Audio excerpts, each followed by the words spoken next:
You're listening to the Served Up Show, a podcast that features inspiring beverage professionals and topic experts that share their passions through meaningful content. Your hostesses, Bridget Albert, is best known as the Market Fresh Mixologist, an industry mentor with over 25 years of experience. And I'm Julie Milroy, best known for my passion for leading change and helping others grow in their careers. Grab a cocktail and sit back. Let's learn how we can make a positive impact in our industry.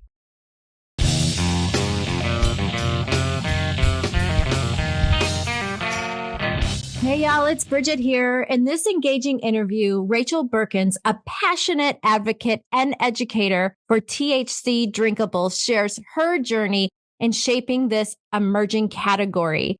As a leader of the LA High Spirit Awards, she provides insights into her efforts to recognize and elevate innovative THC beverages.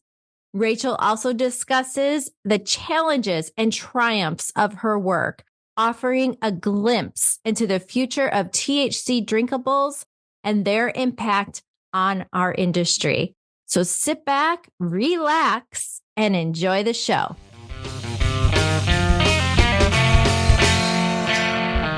Rachel, welcome to Served Up. I am so excited to have you on the show today. Thank you so much for having me, Bridget. It's so nice to be with you and on the Served Up podcast. So, we met each other really, I've known you, but it was really fun to spend some quality time together at the LA Spirit Awards. And before we jump into all of that fun, can you tell our listeners a bit about yourself, your background, and really what got you to where you are today? What got us to that moment at the LA Spirits Awards in March? Yes, I'll go way back in the time machine. And as you mentioned, we have known each other and crossed paths many times over the years because I did start my industry working in the world of wine and spirits. I spent 12 years working for the Tasting Panel and the Somm Journal, both of which are trade publications that are really focused on building out trade hospitality on behalf of brands as they were rolling out into various markets and doing that trade development. So through my time there, I really had an incredible opportunity to work very closely under my mentor, who I know you know, Meredith May, who really showed me how it is important to be a strong woman in the world of business and how I could then take that into my own entrepreneurial ways in the future. But again, that's going fast forward into the time machine. So during my time at the Tasting Panel in the Somm Journal, I had the opportunity to really observe and learn from every level of the three-tier system, to work with all of the major distributors, all of the key suppliers, all of the best accounts, some of the biggest names in somms and mixology and chefs all over the world, and getting to see the spirits industry in particular through that really diverse lens, really opened up an understanding and appreciation for me within the world of hospitality. So while I never directly worked in hospitality, I had the extremely wonderful opportunity to experience great hospitality led by wine and spirits brands and tastemakers through the years. So I did a lot of different things at my time at the Tasting Panel and Somm Journal. And then in 2015, we launched a third publication that was called The Clever Root. And it was the first of its kind to be a print publication to discuss cannabis alongside wine and hospitality. So as part of launching that publication, I went up to Humboldt and spent some time in the Emerald Triangle, and I realized that these cannabis cultivators were talking about terroir. They were using the exact same language of cannabis as they were that I had come from this world of wine and understanding, hey, maybe these products are more similar than I thought. So during that time, a light bulb went off in my head and I launched my business Altered Plates, which was a cannabis hospitality company. And we started doing private in-home dinners here in Los Angeles to explore what hospitality could look like with cannabis and how you could treat cannabis like wine, like a spirit, like a well-crafted, intentional cocktail designed to evoke an experience rather than just something to be consumed. And so we began to explore that, both privately and then larger, working directly with brands, really putting on my brand activation hat and everything that I had learned in working with spirits brands in understanding, okay, I've got this amazing product. Now, how can I use it? How can I create an entirely new and exciting experience? And in cannabis, that was certainly then all very brand new, and something we're still sort of figuring out. So I began exploring that on a smaller level and then moved to working a little bit on consulting in cannabis hospitality lounges here in West Hollywood, which are licensed hospitality places where you can consume cannabis. That's a very hairy regulatory gray space we can untangle a little bit, but that really also opened my eyes up to what this can really look like as a business model for cannabis and hospitality to become united in a similar way that we've treated spirits and wine. How you can activate brands on premise. What does that look like? How you can do that brand storytelling and engagement on premise in a very different way than we have begun to experience in traditional retail, which is the dispensary channel for cannabis. So throughout all of my work at Altered Plates, it was really focused on exploring what hospitality could look like alongside cannabis. And meanwhile, I had also launched my own company, Smoke Sip Savor, where I explored that in other experiential ways and content ways, did a lot of Instagramming. I'm still doing a lot of Instagramming there. So that has become a great place to try to spread that message a little bit more broadly. But the work that I am currently obsessed with and what brought you and I together back in March for the LA Spirits Awards has really been the explosion around the THC beverage category, which is a space that I have been working in since its inception. When I started in cannabis in 2015, cannabis drinks weren't really a thing. There were, maybe one or two products, and the technology wasn't there for those products to be really well manufactured to have a pleasant drinking experience around them. But I knew that there was something there with beverages, of course, because I know the power of beverages having come from that world of wine and spirits. So as that category began to grow and evolve, I reached out to our mutual friend, Nicolette Teo and Joel Bloom of the High Spirits Awards and the LA Spirits Awards. And we began to kick around what it could look like to establish that same lens of professional evaluation and competition to this newly emerging category of THC beverages. So we ended up launching the High Spirits Awards in 2023, and we had our second round of that this year. So that has been a very exciting program to launch. And then just the last thing that I will add to answer your question is I'm really currently working alongside many of these brands to bring all of these things that I've been talking about for years together, because THC beverages have opened up opportunities for hospitality on premise for cannabinoids in a way that has not yet existed. And this is something that I have just been itching to do through the regulated cannabis / marijuana channel, and now have the opportunity to do really meaningfully with this THC beverage category. So through that, I've launched an agency called Feast and Flower, where we are working to bring together all of these worlds and bridge the gap between what's happening with this exciting space of THC beverage and being able to actually put these products on premise. Because the fact of the matter is, this category is being sold at retail and on premise all over the country as we speak.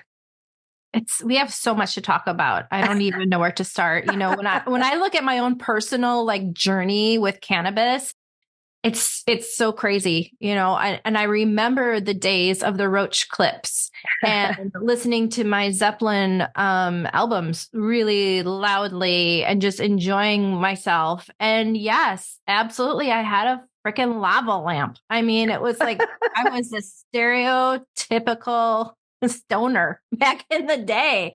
And there was such a stigma that came with that, right?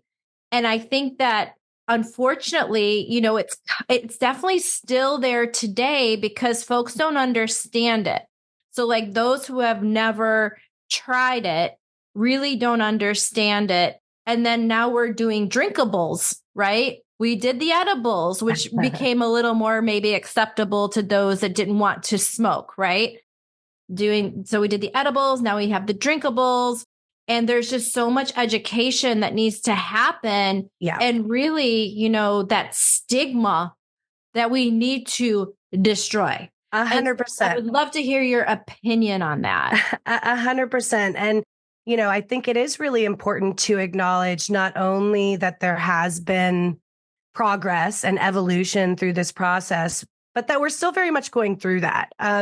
So what I have always said about hospitality and cannabis is that bringing cannabinoids on premise is the greatest opportunity we're going to have to normalize and to educate, because it's an inherently different experience to sit down in front of a highly trained professional, whether that's a mixologist or a sommelier, and be able to taste something in front of them, to ask questions about the product, and all of the things that we sort of have come to expect as standard in the bar restaurant world.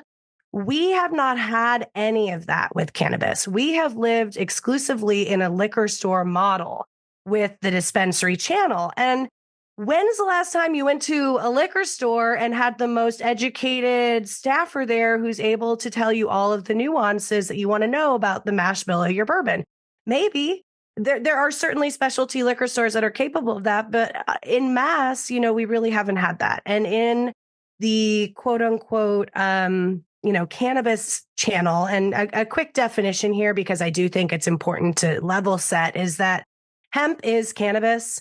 The distinction and definition between hemp and cannabis is entirely a legal one and a regulatory one that defines hemp as containing less than 0.3% THC. So what we are talking about, in terms of the quote unquote regulated cannabis channel is actually legally defined as the marijuana channel. And that is the intoxicating dispensary channel, where you're going to have regulated cannabis operators who are selling THC products that are derived from marijuana, not hemp.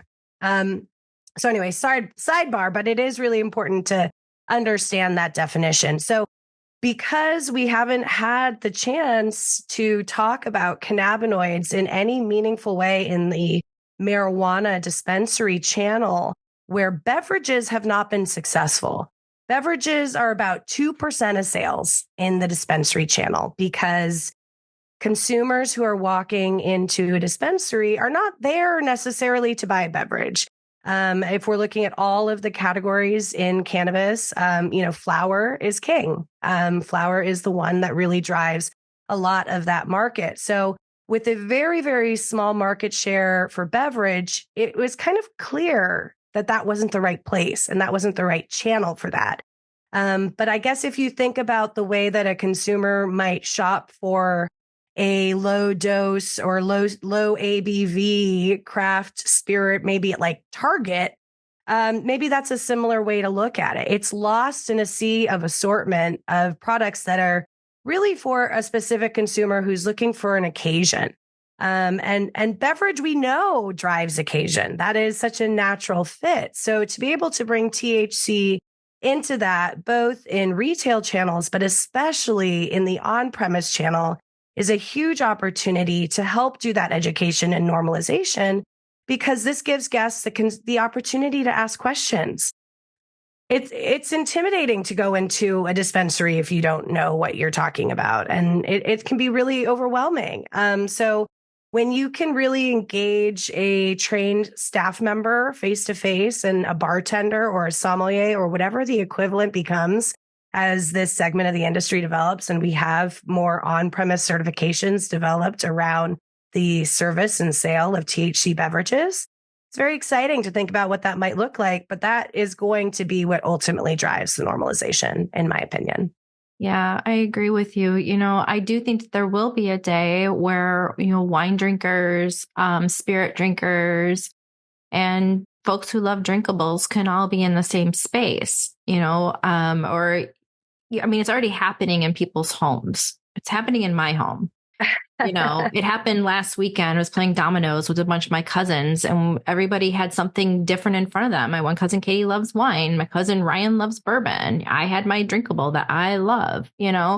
So I do think that it's already happening. And so it just needs to happen in a more public way where people feel safe. Yep. And that they understand. Yes. It's just had so much stigma around it. I think worse than most substances, right? Yeah. Yeah. Well, I think the other thing that's really important, as you kind of said, is education on this is really important, because cannabis broadly, it has a lot of different effects depending on which form factor you're consuming. Right. Flower is different from an edible, is different from a drinkable. Totally different. Can we talk about that? Yes, I would love to talk about that. Let's talk about that. Can you tell our listeners kind of the difference?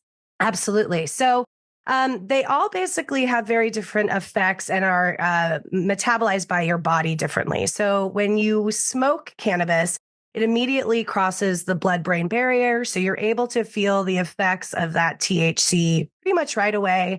It can have a short-ish duration. If you're not a regular consumer, you might be a little bit stoned for a couple of hours, 2 hours maybe, but it's something that has an almost instant onset and a not super long duration. Edibles, on the other hand, so, these are the kind of classic pop brownies, the chocolates, the gummies. This is a very large market share, and this is a really important category of product. And the reason that a lot of people you'll hear say, oh, well, I can't do weed. I had that pop brownie in college once. They have that one bad experience with edibles is because it is actually a much more potent compound. So when you eat the edible, the THC gets metabolized by your liver and converts into another molecule called hydroxy-11 THC. And that is a more potent compound of THC, but that is a process that's happening naturally in your body as your body metabolizes the THC. So the onset for an edible can take a lot longer because your body has to actually take the time to digest that product. So anywhere from 45 minutes to up to 2 hours for the onset, depending on your metabolism. And then the duration can be 4 to 6 hours. And that's a long time. You buy the ticket, you take the ride with the edibles experience. So you definitely want to make sure that you understand your dosage before you consume any infused product, but in particular edibles, because they can be more potent and have that longer lasting effect. You always want to start low, go slow. That's sort of our industry mantra for safe service and consumption of cannabinoids, especially if you don't know your dose. And then drinks have a different sort of onset entirely. So they're made using a variety of different emulsion techniques. Some of them will call themselves nano, some will call themselves micro, some are using powders. A lot of them are using proprietary emulsions. But essentially what they're able to do in manufacturing these are break the cannabinoids down into much smaller particles that your body is able to absorb more quickly. So the onset of a drink can be 5 to 15 minutes, and the duration will tend to be, about an hour. So it does tend to be a little bit more aligned to what you can expect from a single glass of wine or a single cocktail or a single beer, which is another way that drinks are such a great entry point for consumers who are interested in this category, because they already understand, okay, I feel this way off of one glass of Sauv Blanc. So I am going to feel this way off of one low dose THC beverage.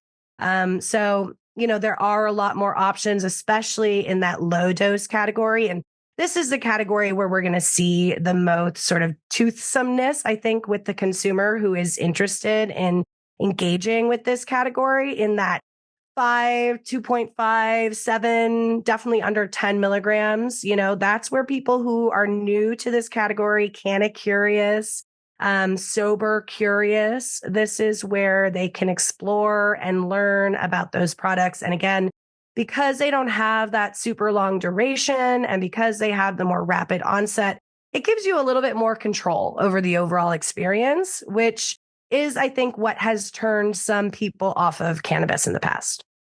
Yeah, I agree. One of the things that I really enjoy about the drinkables is the way that I feel the next day. That's a big one. There's no hangover. I am not hungover. I feel completely refreshed. I've had a fantastic night's sleep. And look, it doesn't stop me. And here's the thing. I don't think you have to choose one or the other. There are some nights, we'll have a bottle of wine here at the house. We love beer. For Christ's sake, my husband and I own a brewery. We love to drink beer too. It's really fun to me that now it's just your options have expanded, right? Depending on the situation, how you want to feel, and just that whole experience, which I think is amazing because beverages and hospitality, let's, get real, is all about that experience that we can create for our guests. And so many folks are now bartending at home since the pandemic, right? And they're still trying to figure out maybe what their favorite cocktails are, their favorite drinks are. And so this is just another option. Absolutely. It is all about giving consumers access and choices. And nobody is advocating for this to be, one or the other. I think that the THC beverage industry and community very much wants to just be alongside the bar. And it's another choice for guests. It's another choice at retail. And that's what we've seen, I think, in a lot of other beverage categories. We've seen choice develop as the craft spirits boom came up. We saw choice develop as agave spirits came up. We saw choice develop as NA was driving a lot of this brand growth. So the next step, certainly in taking a look at where consumer trends in alcohol consumption are going, leans towards let's give people another choice. Because I think ultimately people just want to be able to have whatever it is that they want and have access to it easily and safely. Oh my gosh, yes, easily and safely. Because when we saw what happened to Prohibition, folks. We saw what happened in the 1920s. Folks still drinking, they're still doing their stuff and access. And when it wasn't available, they were making things of very poor quality. Yes. And so I don't believe in prohibiting it. If you are of the right age and you have that option, I think it's a good thing. Absolutely. And, from the operator's perspective, from the brands who are working in this space, right now they're playing a little bit of regulatory whack-a-mole. There are a lot of changes coming nationally and at the state level that are dictating where and how these brands can operate in each market. But at the end of the day, the responsible operators want regulations. They want to be given the opportunity to participate in this market in the way that traditional beverage brands have been able to participate in this market. And part of that, the prohibition model doesn't work, or these loopholes don't work because people will find a way around it. And that has already happened with this category. So, that's something I do hear a lot of, especially from my beverage industry community who have maybe heard some exciting things about this category, but have heard questionable things about the quality of the products.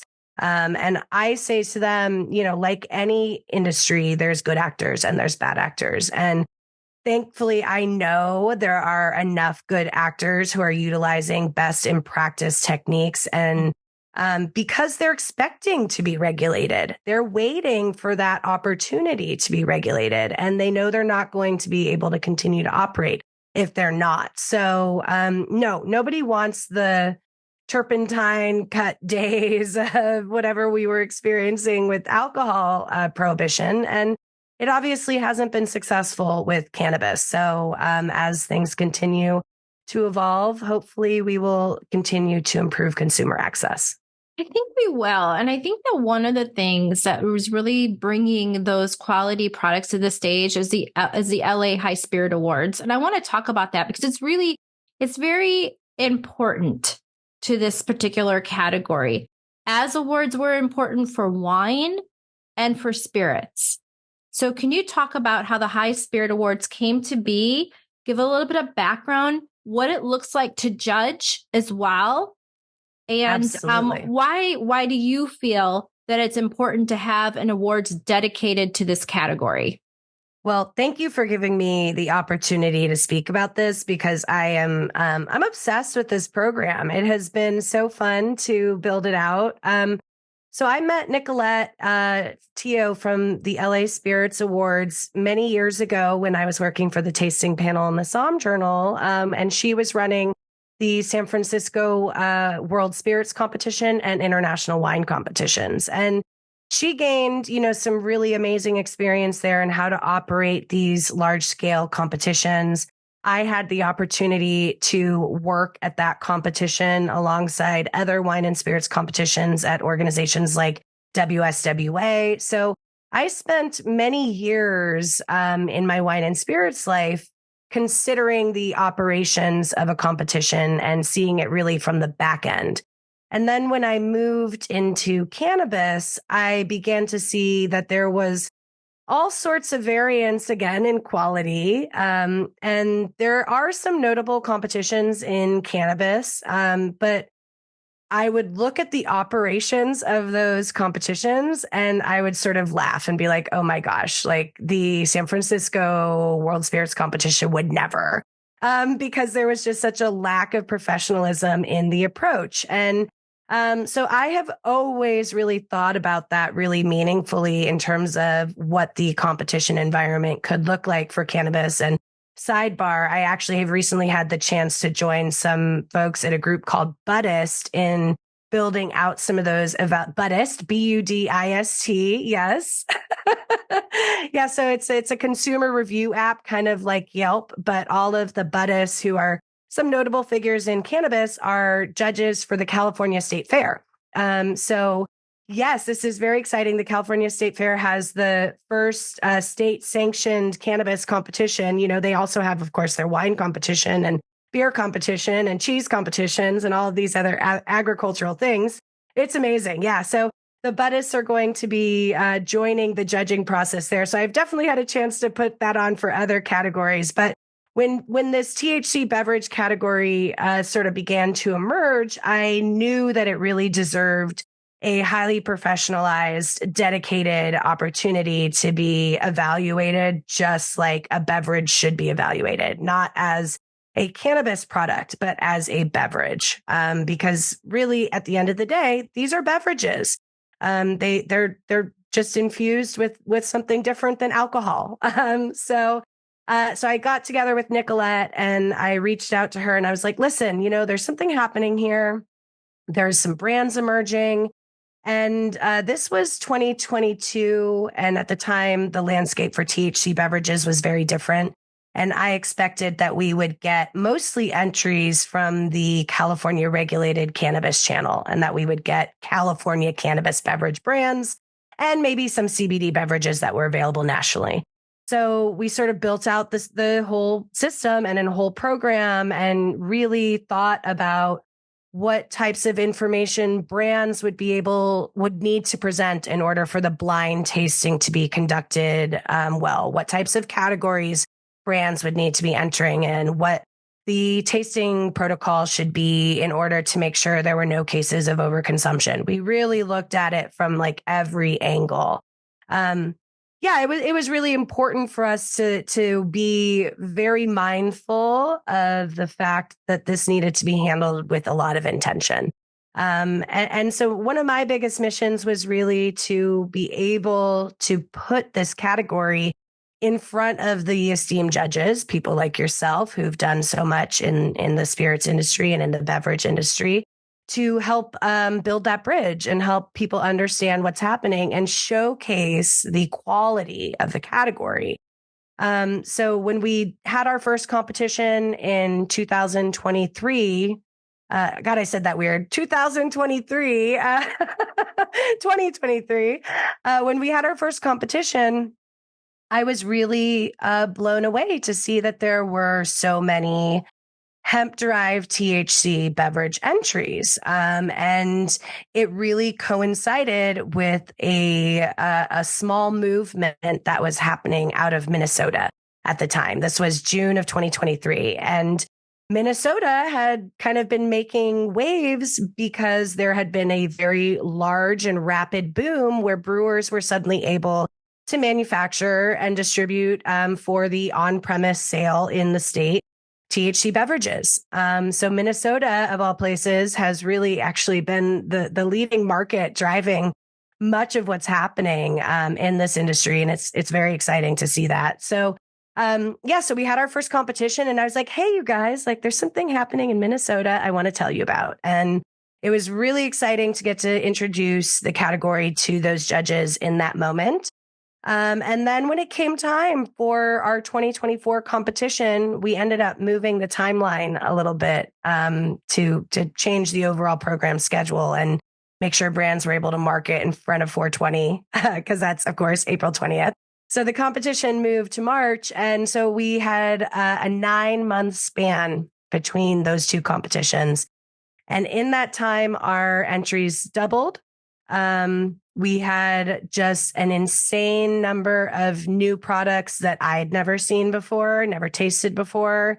And we had the opportunity, because we had so many entries, to make sure that this product got put in front of all of our judges. I'm sorry, this category got put in front of all of our judges in the most meaningful way.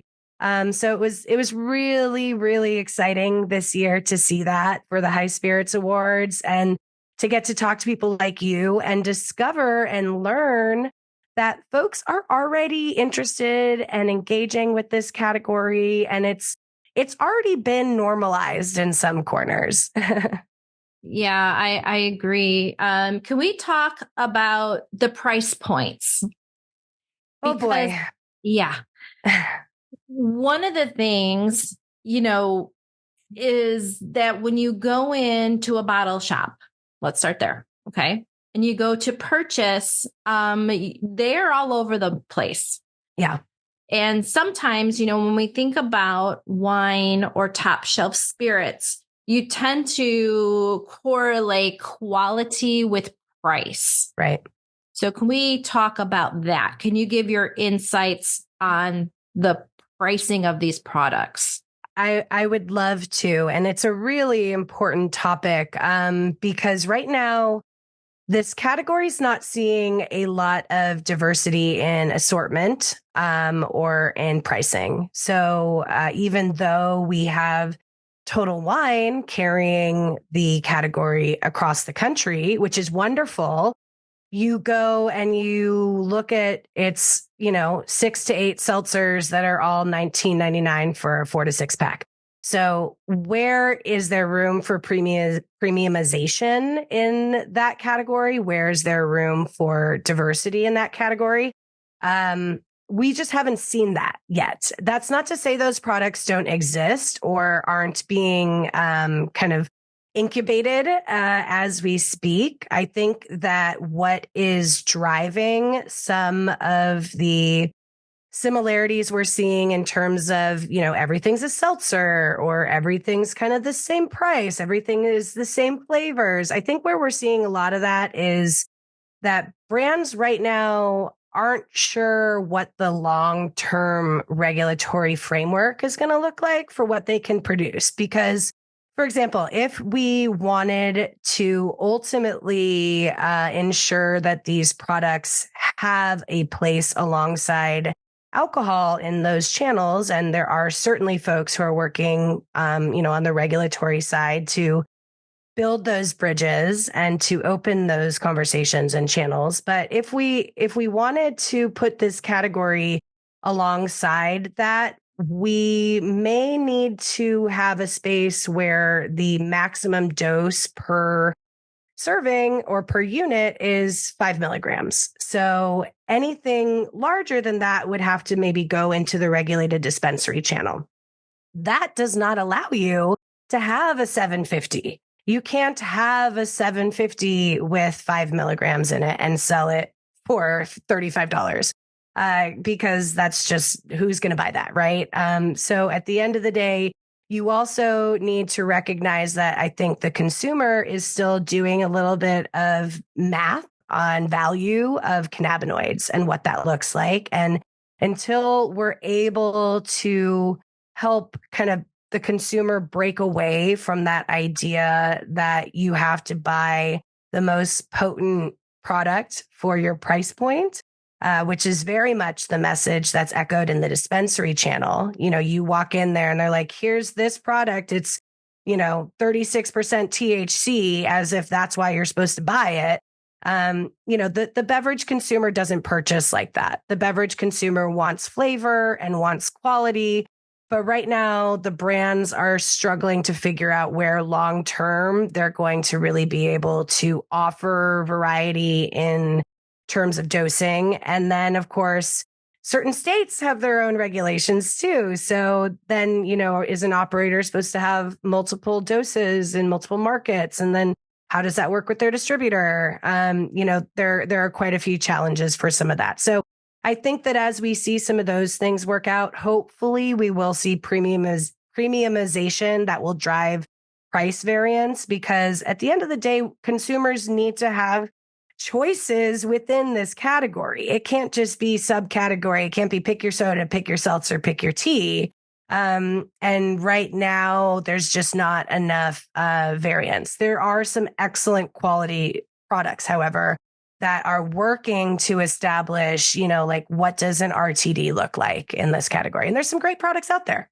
There's some excellent products out there. You mentioned like a very large spirit and wine shop. There's a couple local places that I love, like the little guys. Like I go to Crooked Arm, which is a vinyl shop, but then also has a tap room and has these drinkables. And then I love going to another place called Iron and Glass that has different selections almost weekly, because people are really digging this category, right? And when you go in there versus buying like a 4-pack, I can really mix and match. And I always try to, try new things, try different flavors, even trying, like the no calorie, no sugar options as well, which if you like the taste of the tree, if you like the taste of that flower, I highly recommend you try those that say botanicals on the labels, because then you do get that taste. And some of them, which I'm finding, just the whole category just blows my mind, right? And so if you find one that's maybe like a happy one that has 2.5 milligrams and, served in those smaller cans, that has like the lemon elderflower flavors, if you like those summery light flavors, they got you. Absolutely. There's now something for like everyone. I think it's terribly exciting. I even tried a wake and bake. And have you had that one? No, I haven't. It's coffee flavored. So if you like those espresso martinis, guess what? They got it. Yeah. Yeah. And actually at the High Spirits Awards, we had a brewed coffee, like actual coffee grounds. That was one of our medal winners. And in our 2023 competition, we had a brown sugar oat milk latte that was just insanely delicious. The quality and variety of products is really inspiring, and it's really exciting. But I think what you were saying before about being able to go on premise and try a couple of different things at once, that's really key.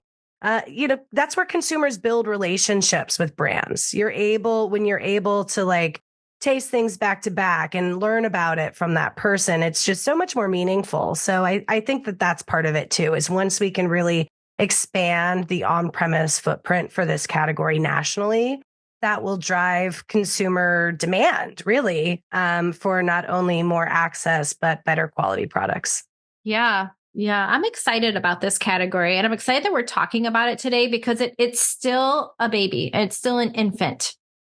It Even is though in its terrible twos. It is going through it right now. it's the wild fucking West out there with this category across the board.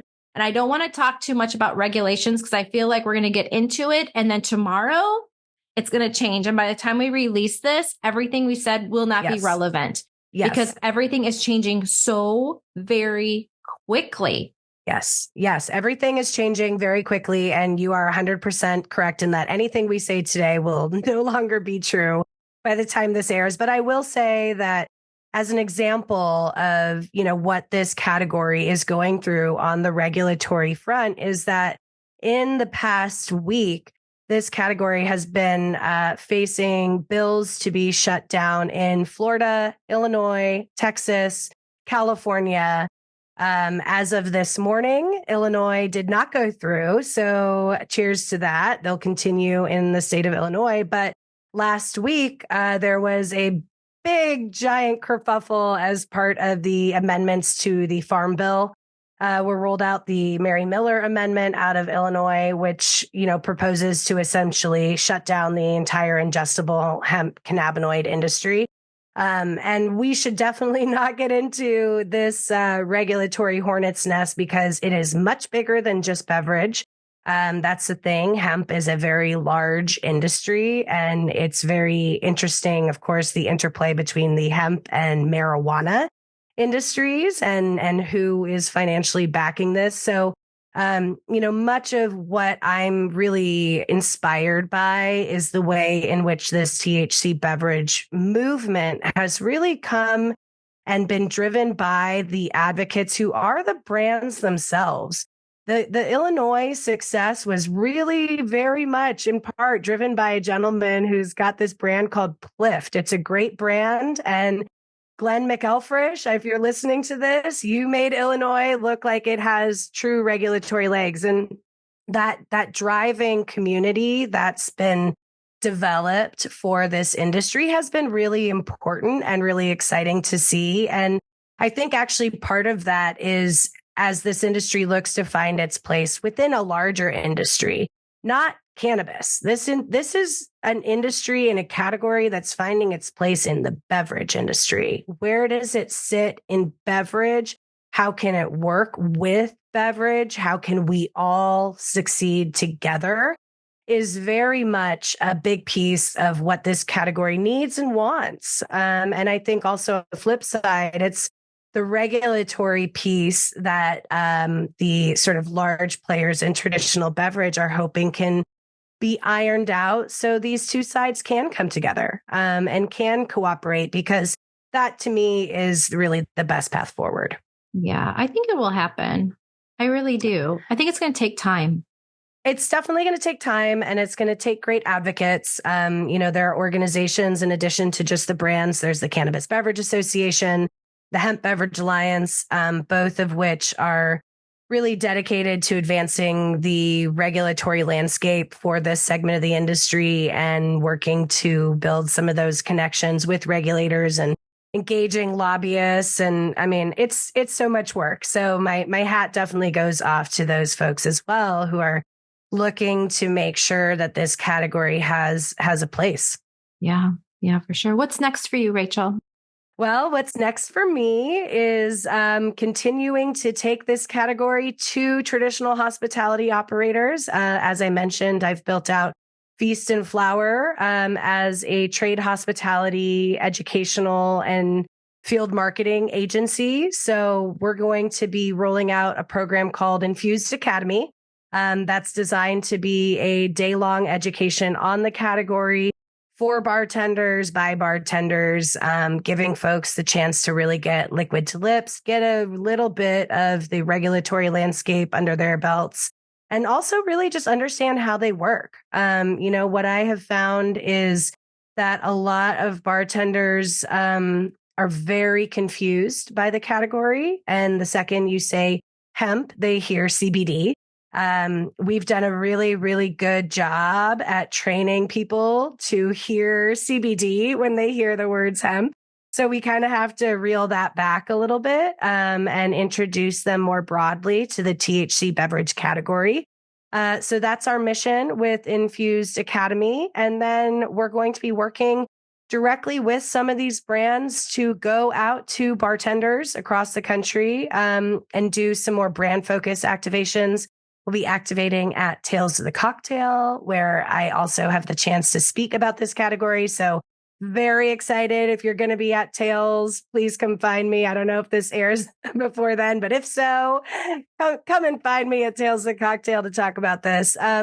So that's a really exciting piece, and a couple of other kind of larger programs that I'm working on throughout this year to continue to build that bridge between THC beverage and traditional hospitality, and specifically beverage operators. That has really become my mission. And I think that especially with the services offered by Feast and Flower and Infused Academy, it is essential because, as I said, these products are being sold on premise. They're already being sold where people are drinking alcohol.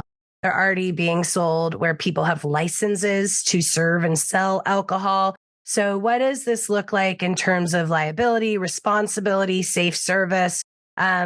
We are helping to guide some of that in terms of the work I've been building out for 8 years on the safe service and sale of cannabinoids. So it's exciting to have that channel. But, ultimately, this is a segment that, as you said, is beyond baby. It's still nuclear almost, especially when it comes to the way that traditional hospitality operators might interact with it.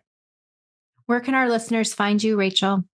You can find me on Instagram at Smoke Sip Savor. That's SIPSAVOR, because I like to smoke and drink and eat. And you can also email me at smokesipsavor@gmail.com. Wonderful. Look, on behalf of the Served Up team, Served Up family, I want to thank you so much for coming on today. And I do want to ask if you would come back, let's say at the end of the year, to give us an update, because this category, like we said earlier, is changing so fast. Yes, I would be happy to. And between now and then, there will be many iterations of regulatory changes and roller coasters that operators in this space are riding. So, if this is a category you're interested in and you want to support, there will also be some public comment period opportunities to show your support for the category as the Farm Bill gets further along through its process. So pay attention to that. And then, of course, more broadly with cannabis, through July 22nd, right now, the public comment period is open regarding the DEA's rescheduling of cannabis. Please use your voice. And frankly, my 2 cents is to call for the descheduling and freeing the plant, freeing the people who are still in prison for this plant, and creating greater access and opportunity for everyone. Absolutely. Well, on behalf of Served Up, I just want to wish you some great health and a lot of peace. Thank you so much for coming on the show today. Thank you so much for having me. And likewise, my dear. Thanks for listening. Served Up is brought to you by Southern Glazers Wine and Spirits. Produced by Zunu.online. Music by We Killed the Lion can be found on Spotify. Make sure to subscribe to be notified of future Served Up episodes. Cheers!